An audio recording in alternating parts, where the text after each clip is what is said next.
rather than asking what is he doing.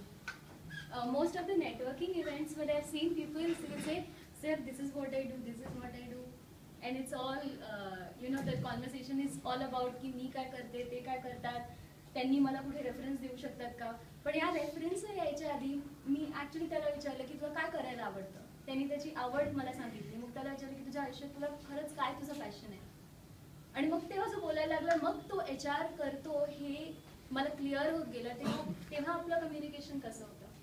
आणि तेच मी जर पर्सनली तुम्हाला फक्त येऊन विचारलं की सर तुम्ही काय करता, कसं करता, it is a different thing. So that's what we are talking about today. It's heart to heart communication. So when we see, जसं समोसाचा बटाटा बघितला, तर तुमच्या आत काय आहे, तुमचं खरंच पर्पज काय आहे, पॅशन काय, आणि मग त्यातनं प्रॉफिट कसं. सो जर I am taking forward from what Sainath was talking about, की इतक्या सगळ्या आयडियाज असतात आणि मग त्या आयडियाजमधनं खरंच काय इम्प्लिमेंट करायचा हा खूप मोठा प्रश्न असतो. आणि मी पण, this is my third profession in last 4 years. So even I have been in the same journey.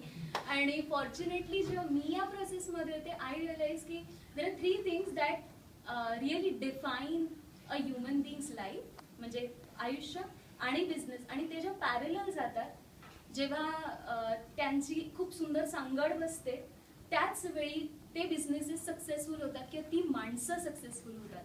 कारण की फक्त बिझनेस सक्सेसफुल होतोय का, माणूस सक्सेसफुल होतोय त्यातला, तो करणारा पण तितकाच महत्वाचा आहे. आणि नाव is the trend of people management, culture oriented companies, आणि त्या माणसांवर खूप लक्ष दिलं जात आहे. पहिलेचा काळ खूप काळ असा गेला, इकॉनॉमी बघितल्या गेली, हिस्ट्री बघितल्या गेली तर, की आपण फक्त आणि फक्त हे प्रॉडक्ट आहे, हे प्रोड्यूस झालं, त्याच्यात इतका प्रॉफिट झाला की संपला विषय. Nobody was caring about the people. But is it so right now? Is this a trend?